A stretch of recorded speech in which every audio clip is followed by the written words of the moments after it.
ಗಾಂಧಿ ಜಯಂತಿ ಅಂಗವಾಗಿ ಸ್ವಚ್ಛತಾ ಸೇವೆ ಹಮ್ಮಿಕೊಂಡ ವಾಸವಿ ಪದವಿ ಕಾಲೇಜಿನ ವಿದ್ಯಾರ್ಥಿಗಳು ಪೊರಕೆ ಹಿಡಿದು ಸ್ವಚ್ಛತಾ ಕಾರ್ಯಕ್ಕೆ ಚಾಲನೆ ನೀಡಿದ ಅವರು ಚಳ್ಳಕೆರೆ ನಗರದ ವಾಸವಿ ಪದವಿ ಕಾಲೇಜಿನ ನೂರಾರು ವಿದ್ಯಾರ್ಥಿಗಳು ನಗರದ ಕ್ಷೇತ್ರ ಶಿಕ್ಷಣಾಧಿಕಾರಿಗಳ ಕಚೇರಿ ಆವರಣದಲ್ಲಿ ಸ್ವಚ್ಛತೆ ಮಾಡುವ ಮೂಲಕ ಸ್ವಚ್ಛತಾ ಅಭಿಯಾನಕ್ಕೆ ಮೆರುಗು ತಂದಿದ್ದಾರೆ.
ಇದೇ ಸಂದರ್ಭದಲ್ಲಿ ವಾಸವಿ ಪದವಿ ಕಾಲೇಜಿನ ಪ್ರಾಂಶುಪಾಲರಾದ ಜೆ ಶ್ರೀರಾಮುಲು ಮಾಧ್ಯಮದೊಂದಿಗೆ ಮಾತನಾಡಿ, ನಮ್ಮ ಸುತ್ತಮುತ್ತಲಿನ ಪರಿಸರವನ್ನ ಸ್ವಚ್ಛವಾಗಿಟ್ಟುಕೊಂಡರೆ ಸಮಾಜ ಕೂಡ ಸುಸ್ಥಿರವಾಗಿರುತ್ತದೆ.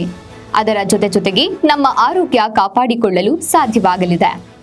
ಹಸಿ ಕಸ ಒಣಕಸವನ್ನ ವಿಂಗಡಣೆ ಮಾಡಿ ಕೊಡುವುದರಿಂದ ಕಲುಷಿತ ಪ್ರದೇಶವಾಗುವುದನ್ನು ತಡೆಗಟ್ಟಬಹುದು. ವಿದ್ಯಾರ್ಥಿ ದೆಸೆಯಿಂದಲೇ ಸ್ವಚ್ಛತಾ ಕಾರ್ಯಕ್ಕೆ ಚಾಲನೆ ನೀಡಬೇಕು. ಆಗ ಮಾತ್ರ ಗಾಂಧೀಜಿ ಹಾಕಿಕೊಟ್ಟ ಮಾರ್ಗದಲ್ಲಿ ಎಲ್ಲರೂ ನಡೆಯುವಂತಾಗಬೇಕು ಎಂದು ಹೇಳಿದರು. ಇವತ್ತು ದಾವಣಗೆರೆ ವಿಶ್ವವಿದ್ಯಾಲಯ ಮತ್ತು ವಾಸವಿ ಪದವಿ ಕಾಲೇಜು ಮುಖಾಂತರ ಮಕ್ಕಳಿಂದ ನಮಗೆ ಸ್ವಚ್ಛ ಸೇವಾ ಕಾರ್ಯಕ್ರಮವನ್ನು ಮಾಡ್ತಾ ಇದ್ದೀವಿ.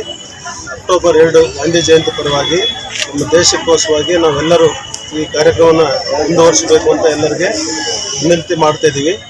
ಇದರಿಂದ ನಾವು ಸ್ವಚ್ಛವಾಗಿರ್ಬೋದು, ಆರೋಗ್ಯವಾಗಿರ್ಬೋದು. ಇದು ನಮ್ಮ ದೇಶಕ್ಕೋಸ್ಕರವಾಗಿ ನಮ್ಮ ಉದ್ದೇಶ ಅಂತ ಹೇಳ್ತಾ ಇದ್ದೀನಿ. ನಾವೆಲ್ಲ ನಮ್ಮನ್ನು ನಾವು ಸ್ವಚ್ಛವಾಗಿ ಇಟ್ಕೊಂಡು ಆಮೇಲೆ ಅದರಿಂದ ಇನ್ನು ಮಕ್ಕಳಿಗೆ ಬೇರೆಯವ್ರಿಗೆ ಎಜುಕೇಟ್ ಮಾಡಬೇಕು ಅಂತ ಹೇಳ್ತೇವೆ.